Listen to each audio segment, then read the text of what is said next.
So when we elbow up, pull down, and then push it out completely. Don't elbow up, come, and then let it out. Because when you extend the movement, you can get it from your body. If you just go, then it's only your arm. You want the because your body is a response to the action. So when you go forward, what keeps you from falling forward? Your body becomes stable. So there's a response as a give and take. That's part of your response from your proprioception, your balance. You There's a give and take because the movement is pushing. So you're sinking, lifting, and pushing, right? Elbow up.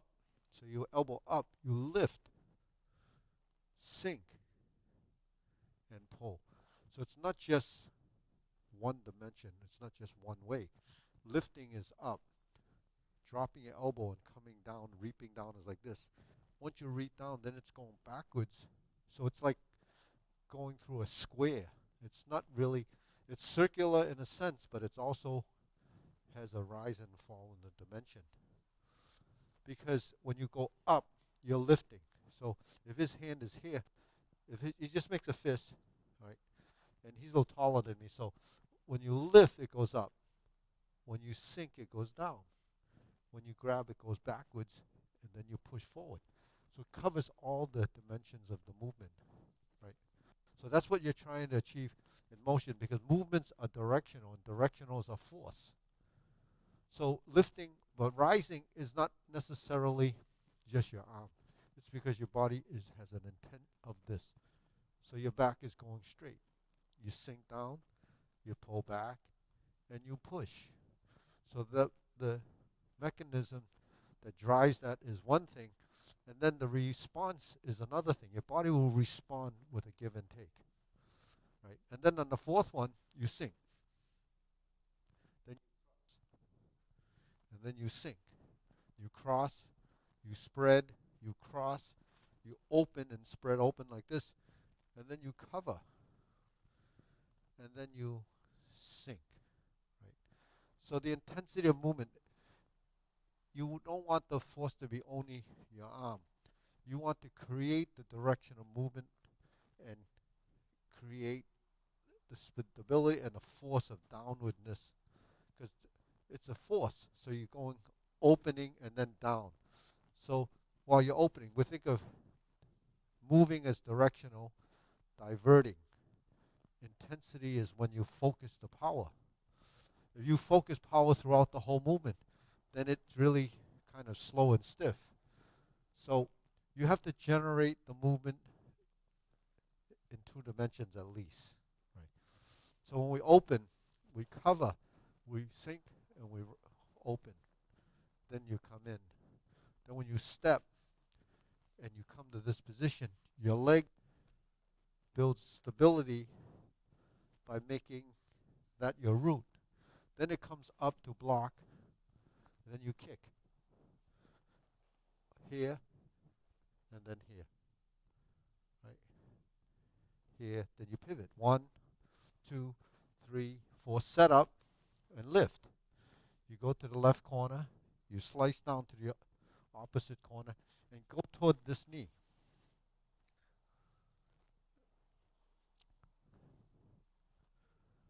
Your hand, when it gets to this point, finishes. You let the hand drop. When you drop, it's free fall to a point where your ligaments and your tendons relax. Knows when to stop. It's like when you throw a punch. You know when to stop. If it doesn't know when to stop, your joint will dislocate. Right? There's a signaling. So it knows when to do it through your practice, and your body has a response. Part of that fact that it doesn't dislocate is because there's an innate situation in the bones and ligaments that doesn't want you to separate. So that's tonus in your body. So once you strike down, then you take your step, sink your elbow, and turn your waist. So when you turn, that's That's the right to the left movement. Then your next move, turn. So you turn and cut, right? So sit back and turn on the heel. If you just turn, it's not as stable as this. So you work the joint and then you cut. So once you have stability in that leg, this leg goes behind more. Because when you turn, right, this is chop. So if you go like this and you're close, then you're really not stable enough in that direction. Yeah. So if you sink here, then you can step here. Adjust here, load up your hand, and you're gonna elbow directly. Your elbow should come to here, right? So this is in line here. Then the shoulders relax, right? Yeah. And your strength is here. Right? Push. Yeah, like that. So that's where the body would be. At the point of impact, you should have a little bit of counteracting between this leg.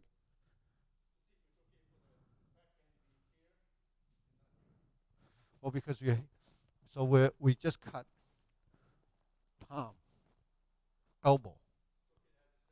It's here, but this shoulder can come forward a little. Just cut. Yeah. So it's here, but this is, pull it back. So that takes away from there. And this should be like this. With that, like where you had it, right, is not the same as that. That is not the same as this. But this can be back just this and come forward a little bit. That connect, yeah, it's okay. So, but don't round. When you thrust, if you go like this and you round, then you lose this. You have to lift straight. See,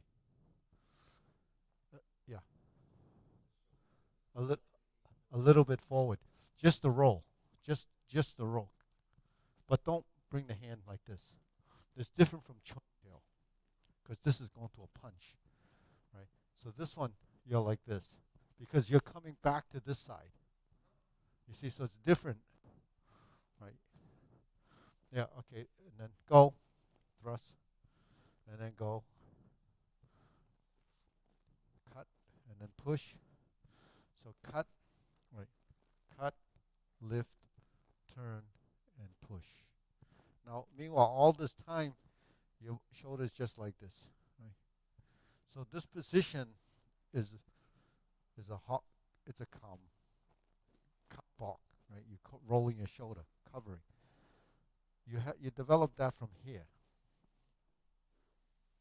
So this position's here. Now, even though that's just this, it could be here or here, right? So that just trains this section of the back to learn to roll, to give you structure. That's what it does. See, the body itself, the torso, the sungan's a hand, eye, body. The body form, the structure, is very hard for the individual to know what that's like until you go through this process, because these positions isn't an everyday thing. You don't have these positions unless you do something like this. That's why it's so odd and so difficult to learn, because who moves these areas of the body except for someone that would want to use them, right? So we have intent. The intent is shoulder rolls, elbow strokes. So like in Tai Chi, you have pull down and you have push. So when we're here, cutting hand, push, pull, and down. So you see, cut, push, pull, and down. So once your body becomes familiar with the fact that it turns, and it's not turning because your hips are wobbling like this. It's coming because when you're cutting, your body is adjusting here. So the body is opening like this. And then you push back, then you pull back, and then you come down, and then you turn and do. All of this happens in here. You have to engage that part of your torso because that's what we call the waist power, the yolet. If you don't have your waist involved with the movement, then what ends up happening is only the upper body. When you have your waist movement cutting, then you push, then you tie to the upper lower coordination. The stance and the hand framework will work together. This is something that you have to understand, not just as something you regurgitate and say, oh, you have upper lower coordination. You have to really understand what that feels like, because once you understand what that feels like, then up here you really will understand the movement.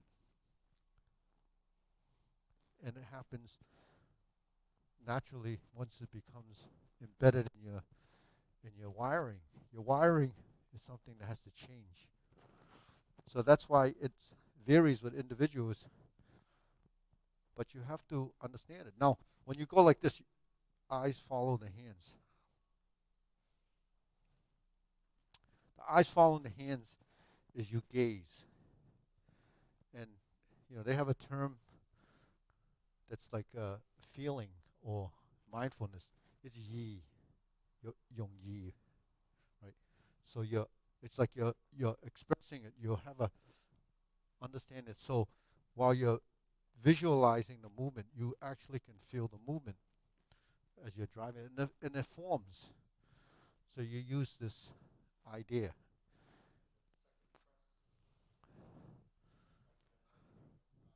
Yeah, it's like this. Like this. Yeah. If you round it like this, then the strength is here. When you press like this and you have a slight angle here, then it gives you strength here. It depends where you want you apply your force.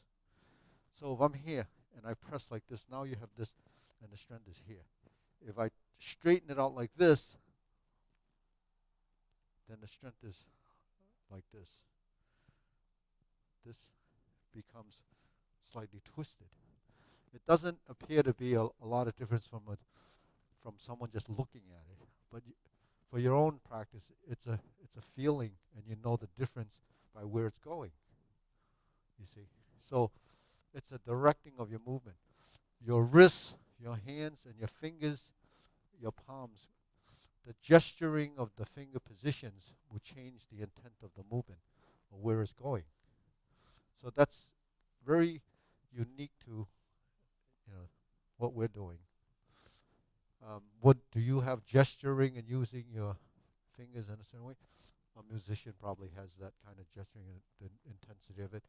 A calligrapher with a brush would have that same intensity. So when they say a calligrapher has chi in their movement, it's really how they maneuver their hand to create the calligraphy, the feeling, the little, like you look at the Chinese calligraphy, they have strength, there's softness, and there's fluidity. When they draw the line, it's just like a feeling. So artists, they probably have the same experience in touch, right? That sensitivity is developed over time. So it's, when people draw, sometimes it's minute. Some people make really small stuff. Some people, like the people that draw big things, use the whole body because your strokes have to be compatible with your movement. So the Qigong would say when you draw a face, the eyes have to be in proportion to the figure. So there's a balance. So when we do things, the movement have to have balance too. So the look of the movement, you have the body shifts by the stance and how you would go into your stance, how you sink, and how you drive the movement. So when you pull down, it comes from the whole body, sinking, and then it goes right through the back and then out to the hands. So say ki gin do gyak. It's in the feet. Ki gin do gyak. The root in the feet. Ki gin do gyak. Fat yi hui means express. Fat is to generate the power. Yi hui is your legs. Ji lo yi yo goes through your spine. yin yi xiu ji comes out as through your fingertips. So that's what the qigong would always focus on, that principle. Your power should come from the legs through your spine to your fingertips. So the gesturing at the end of movement comes to the fingertip. And that's the strength, the power. So it's not just an isolated movement. So we have that. We're here, and we went to here. We step up, sink, sink. So when we sink the elbow, we have to sink the knee. We step forward and drive. Sink. Sink. Now, this is just pulling down. But you have to engage your upper body so that the force comes from the lean. So the sternum collapse. The mid-back will round. That's the body form coming forward. See?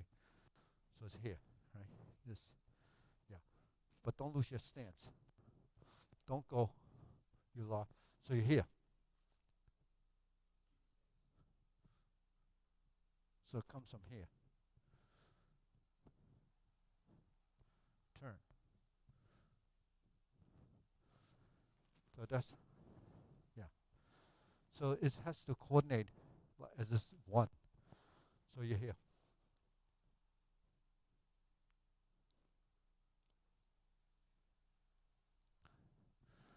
Then when you're here, sit back, but twist a little here to sink. Don't reach with the arm. Sink with the body. Sinking is in the legs. Directing is in the arm.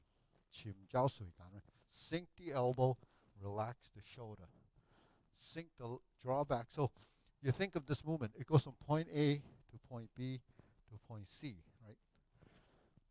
Point A, relax the elbow, sink the elbow. And then you going back is here. The shift of the leg. When you get to back here, sinking of the leg creates the pressure into the palm. So the movement is generated from the body, not in your arms and hands. So you have to create balance between this, this, and this.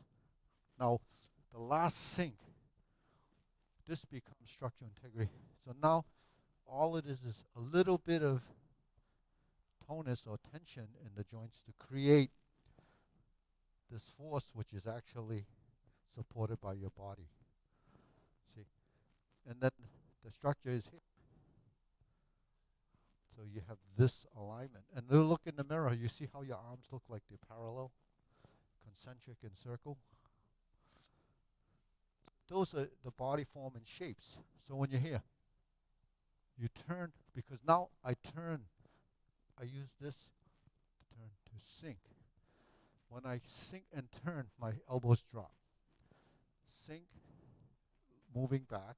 My hands are moving with the body, and then I just settle. So it's a lot of pieces in there that becomes timing. When you build those pieces into your movement, now you have,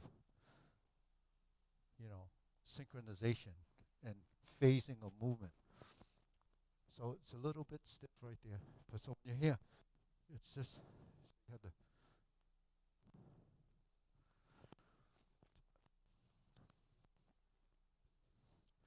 See, when my hand is here, and I'm going to come back. If I just came back, it would be like this.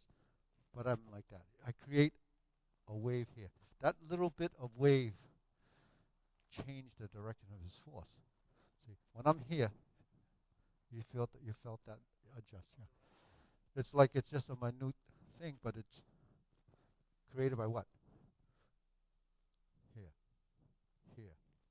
So coming down, and then when it gets to here, if you lift here, you see there's strength. But it's not because I'm creating. It's because I'm lining my skeletal structure. This strength goes here. He lifts, comes to here, connected to there. You see? So if I sink like this, now he feels force. This is the natural strength. Your body has this ability to do that if you can create the motion and the synchronization. So when we're here, 1, 2, this comes across, right, as we sit, sink, and then comes out, sink, sink, twist, sink, and twist. So it's all part of everything that we do. So while we're learning how to drill as a motion, you perfect that idea that it's coming right through your center. So that's upper body spiraling. Turning and sinking is oblique slanting. So when we're here and we slant like this, we have to have that pattern movement, which is pull down and divert. Then you have forward, sink, and back. Forward, sink, and back. That's in your legs.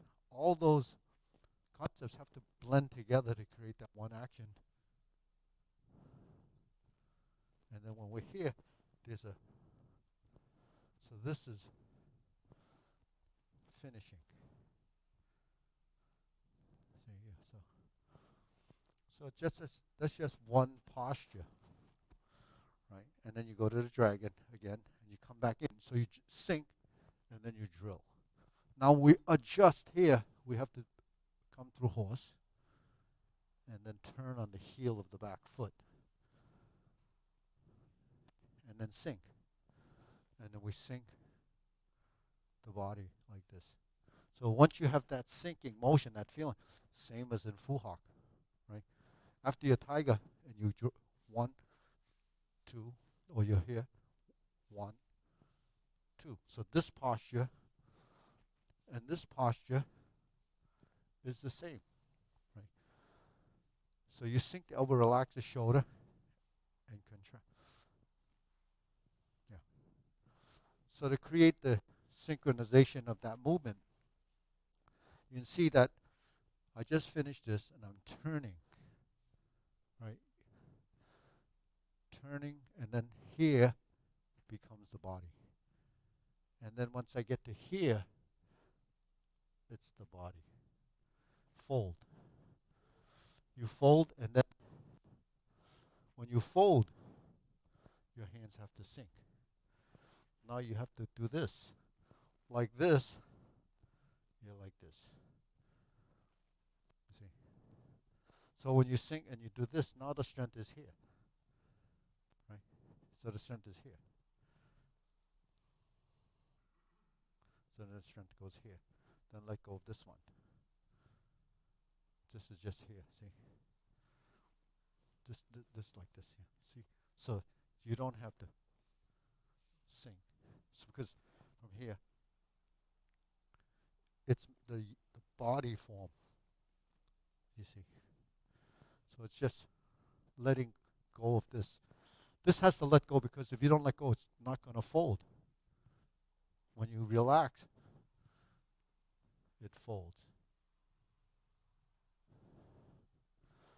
So when you fold, it's like we cross the bridge like this, then I fold.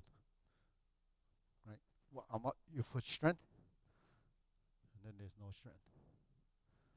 Right? So when I'm here, and there's no strength, then then there's strength. I relaxed because I knew you were going to push me off. Then there's strength. No, if I tightened up, you would have thrown me. I'm moving through this to make throw. Yeah. I know you holler. You hand me the mirror. No, mirrors. You don't want to break the No, mirror. no, no, no. But that's what happens. Here, sink, and then we step. We're like this, and then we're gonna turn. And then from here, we're there again. Then you. At the end of the movement, don't do this, Kim. Don't do this. Squeeze. Get to here, squeeze. So you focus the power at the end of the movement, because this is where you create the tension there. Because when you drill and you start to squeeze, that's if you're squeezing. You're squeezing. Squeeze. That's finger power. This is the Grandmaster, Great Grandmaster Lomjo. When he goes like this, he just gestures. But when he grabs your arm and he gestures, his gesture, he grabs your arm, it's intense. So, like this. That's here. He goes like this. And then he gesture. And he has to do this. Okay. But I'm just showing you when you're here. That's it. It's just a little bit. So the mind intent goes all the way to the fingers. The fingers is an isolated, focused power that's coming from the whole. So when we say from the legs through the body, out through your back to the fingertips, that's the intensity of the movement. Right? This Parel stuff is really good.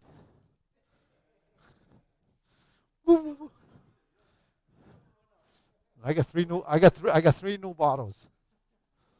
So that's what we have to do. That's what we're trying to understand. And then when we sit, we're back to there. Then we're here. This is the same. Then we're here. Horse. Turn.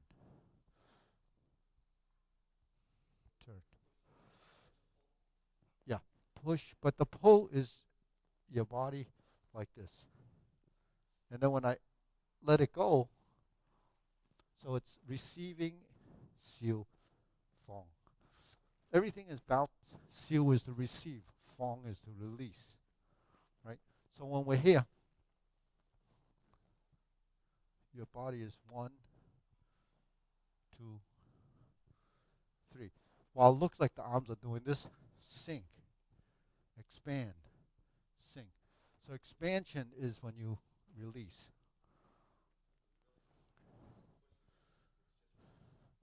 Well, when you pull, what happens, if you pull, your opponent's going to resist. And the resistance, and he wants to come away, you will let go. See? So it's like someone coming in, then you let go. It becomes that response on the other side. So when you say, then when you turn here, you have to come to here, and then from here, turn. This is your bow. They call song gung xiu. A gung is a bow. It's a shape. So song gung go is a double block. Right? You 1, 2, 3. Lift your back. Sit. Turn your waist. Drop. Take your step. Lift. Expand. Drop. Shift. Sink. Double back fist. See, so at this point you have to learn to drive the movement from your legs and your torso. The timing becomes segmented in the beginning until you get those areas of your body cycling through the order. So when we say programming a motor skill into the body, it's really an order. It's very complex what's happening up here because so many things are happening. So you can't really figure it out. What you have to do is teach the body that this does this does this, and then eventually it just blends together. Yeah.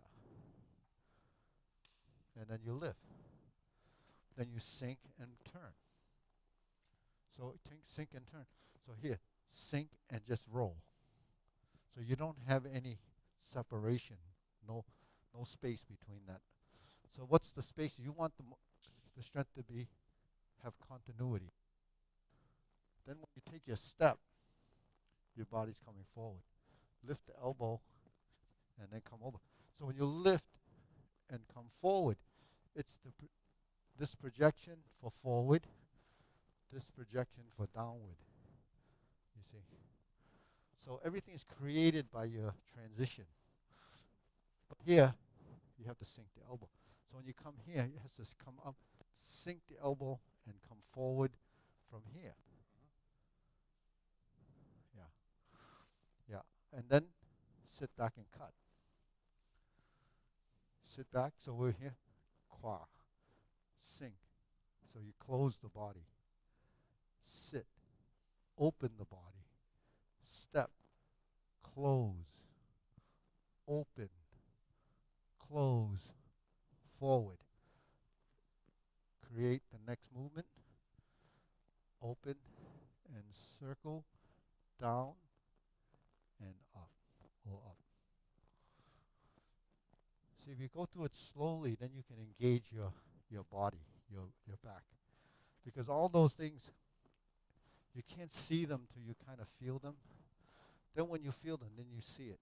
If you can't feel it, then you probably will not be able to see it right away. You see that there's a difference, but you don't know what's happening.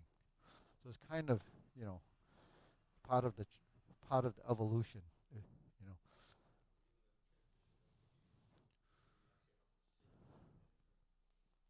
of course, yeah. Because every movement is multi-dimensional, right? So when you're here, and you're here, and you're here, and you're here, yeah, you have to go down to go up. You have to go up to go down. You have to go right to go left. You have to go left to go right. That's a simplified way of saying what has to happen. And it's if you take that concept and you go and explore all your movements, you'll realize that it's happening, everywhere. But it's just figuring it out. But if you figure out in say 50% of the things that you're doing, you'll probably filter in or just go into other movements that you do, and then eventually it gets into 100% of your movement, and it always will do that. Happens like that with your shifting of your legs. If you're shifting correctly over time, the shift's going to be natural because you're programming the idea that we have to shift and then turn, step, shift, and then. So that's complex movement for your legs. Who moves their legs like that? Only if you did something like this that requires that. Just general walking or running is not going to develop that. So if you had to run a lot, they develop running skills. You go through horse stance footwork, it's footwork skill. But footwork skill is mobility, agility. That actually benefits everything else that you do that requires stepping and mobility. But because it's directional, we become very agile with our torso. So, so that's what's pretty intriguing with what they've discovered, the mapping of the human body, and why movement, especially core movement, they call it core. I call it the torso because the core, is, a lot of people, is just this. But the torso movement has a wiring to your adrenaline gland that causes, that you can use to alleviate stress. So when we do something like this and you feel better after class and you feel why? Because movement actually sort of suppresses the adrenaline response because that's a stress response. So that's why someone that works all day says, oh, I don't feel like going to class because I feel tired and down. When they come to class, they feel a little bit better afterwards because your body goes through this change because you're relaxing. It's not just a mind thing. It's beyond that. It's actually a physical thing. But they didn't realize that until pretty recently. So because it's mapped and they see the mapping that actually goes to your adrenal gland. And that's kind of interesting. Actually, when I got that article from Eric, I read it several times. I sent it to, Brian. He's away right now, but so he said, "Oh yeah," he said, because I was talking about that. I says, "Well, no one listens to me. They don't." So he goes, "Oh," he says, he says, "I believe in you. You know what you're saying." He says, "You're a visionary. You're way ahead of it." But it's just kind of interesting because that's how I think, right? But I can't really say that I can prove it to you unless people actually that are in research can say that this is actually something that's there. So then it's reinforced by that. So, I could talk all day long. No one has to believe it because it's just my opinion sometimes. But if you have some science that talks about it, then it's a little bit different. Just like we talk about motor skill, we know what happens there. We have all these different things that happen in the brain. So once we're here and we do these and chop and lift and pull here, right? Cut and then thrust, open and push, sink. You're here and then you hook. So your body turns, uppercut, shift your weight, sink. So this sink becomes a dimensional movement. You sink and you pow. Sink and you pow. So you see the hand comes from here, but because our torso is lifting, your hand goes up with it. Sink, lift. So in the beginning you would do this, then you would lift the arm. But because we're coming down, you go up. We just mentioned that, right? What goes down, you go up. When you go up, you go down. So going down is sinking. Going up is to rise. So that's just directional, but Tai is the lift. So once you get to the fourth movement, we stomp and we cross and we go right into a stance. Yeah. So the pivoting is pretty. You have to develop a sense of where your feet are going to end up. So there is that substantial and insubstantial pivoting. Then when you get to here, you cut, it goes down, you lift, and you push, and you fold. You shift your weight, and you hook your foot. You shift your weight, and you flip. You step forward, and you push.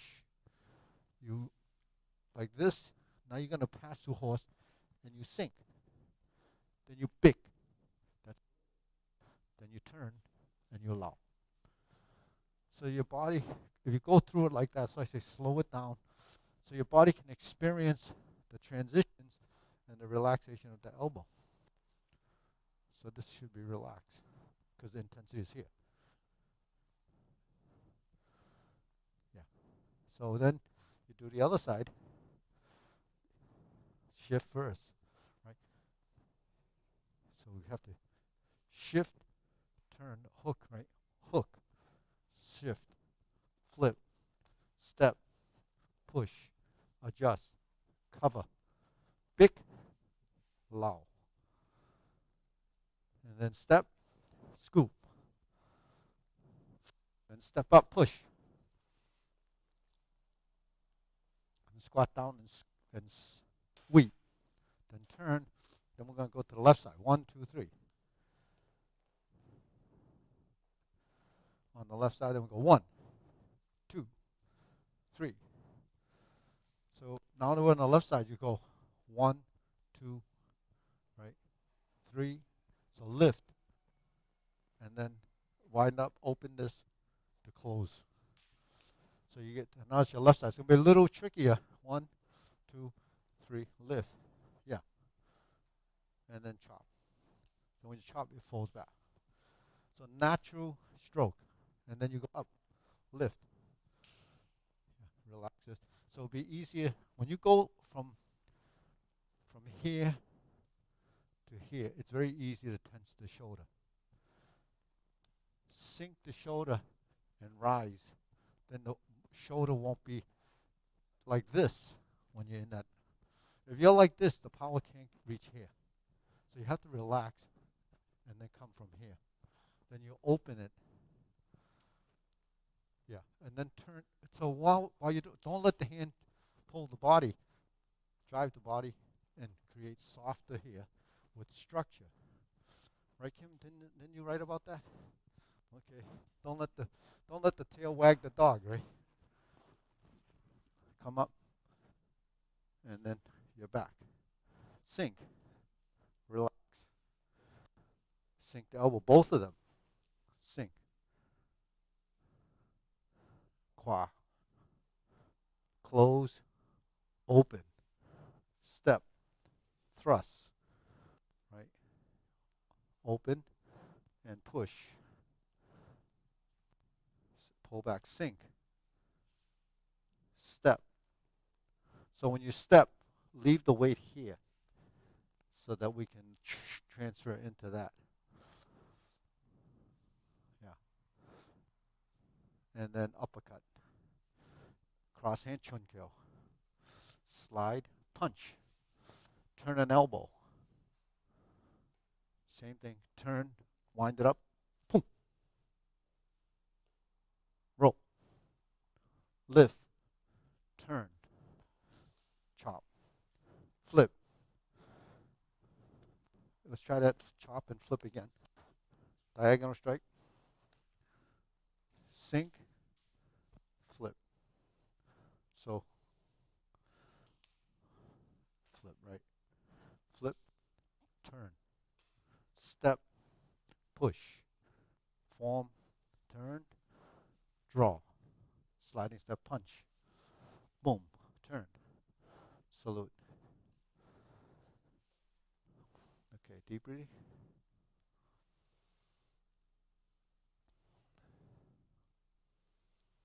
So a lot of little concepts and principles built into the movements. We hear about it, but sometimes it's a little difficult to go through the whole form, pointing out all these little things. But it's just information. You house it there, and then you let your body digest it. And then that information will be constantly reinforced because you hear it all the time. Sink your elbow, relax the shoulder, shift your weight, transition, lift, sink, turn your waist, open and close. So the opening and closing is much more complex than it's not as simply open and close. It has to be tied to your movement for balance, for rising, for falling, for sinking. All of this stuff forces directionally. And then because we're dealing with space and movement, it's hard for the body to, spatially be aware of it and tie it together because everything happens in this space because that's all we really see. So to see beyond that, you have to experience it as a visualization, something that you experience from tracking the movement, and then you become spatial where your body just knows this because your sensory system, the proprioceptive side of it, really tracks and picks up on that tremendously. Yeah. So, these systems are in your brain and your body. You're all wired like that. But we don't tap into it. The average person probably never taps into it because they don't do this kind of spatial stuff. Maybe when we're much more physical and needing to, do things that for survival, we used it a lot more. But today, we have other ways of surviving, like playing with Robin Hood and, it becomes just a mental thing that we just use the mind and brain to get smarter and richer and however you want to think of it as success. But the thing is, the body itself constantly deteriorates because we don't move it in the same way or think that we can move it in the same way. But if you want to balance the mind and the body, you have to make your body as smart as your brain is, or as smart as what you do in your job. So, but because that gives you the balance, and it becomes almost a philosophy, and it's it's a big benefit. Hopefully, you know, if you have long life, you have the ability to have a quality of life, but that doesn't happen with a long life all the time because there's a lot of people that are elderly and aging, and they're not very mobile. I don't know. I'm not there yet, but when I get to be 80, if I make it to 80, then I'll know if I'm telling you the truth. But you'll be right behind me, so I say, I said, "Were you listening, Paul? Were you listening?"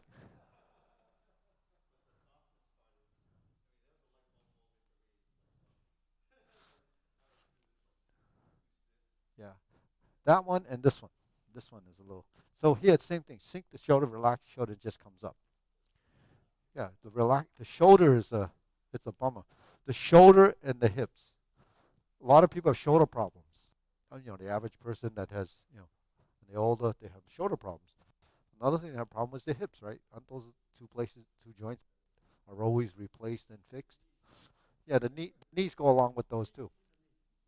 Knees and hips. Shoulders not as bad unless you did some serious tennis or some of the sports that require a lot of shoulder action.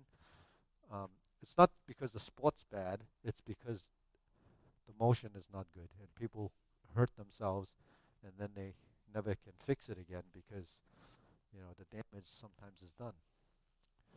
So sometimes you have to learn how, right? But that's what we're trying to do is figure it out. There's a lot of benefit to doing what we're doing, and you can discover it. And one of the things I've been fortunate to have a lot of students that have stuck with it.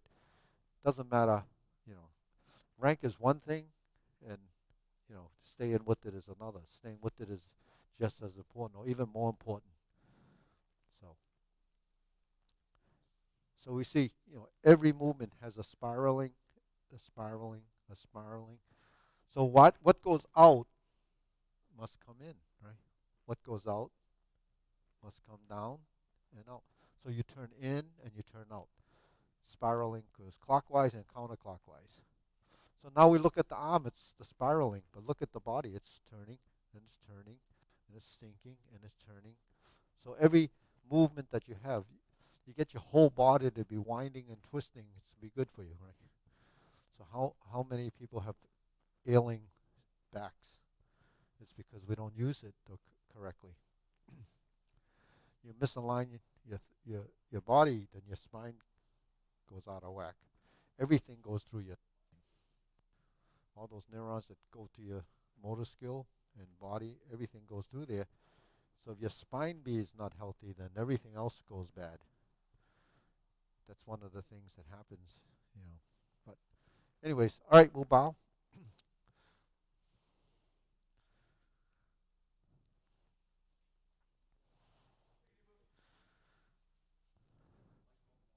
Light bulb one. Oh, good.